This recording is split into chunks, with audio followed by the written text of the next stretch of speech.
Pemirsa, pemerintah bersama praktisi pariwisata diharapkan terus melakukan komunikasi untuk meyakinkan negara-negara pangsa pasar pariwisata Bali jika Pulau Dewata aman dikunjungi. Tujuannya adalah menepis berita-berita yang tidak jelas tentang Gunung Agung yang membuat pariwisata Bali semakin terpuruk.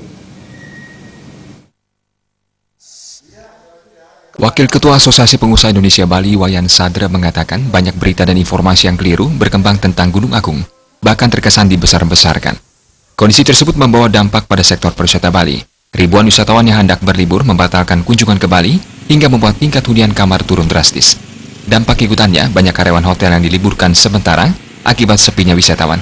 Jika kondisi pariwisata yang memprihatinkan ini berlangsung dalam waktu lama, bukan tidak mungkin terjadi pemutusan hubungan kerja.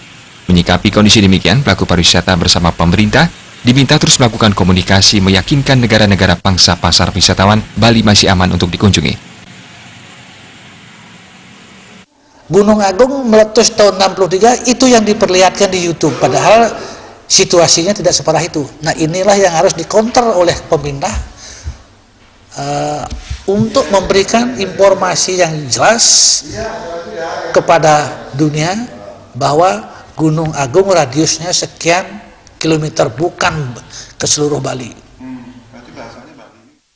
Wayan Sadra menambahkan sepinya kunjungan wisatawan akibat erupsi Gunung Agung telah membuat negara kehilangan pendapatan devisa dari sektor pariwisata triliunan rupiah lebih. Jadi, upaya bersama harus dilakukan yang melibatkan stakeholder terkait untuk mempromosikan Bali aman. Suparyana dan Artaya, Bali TV.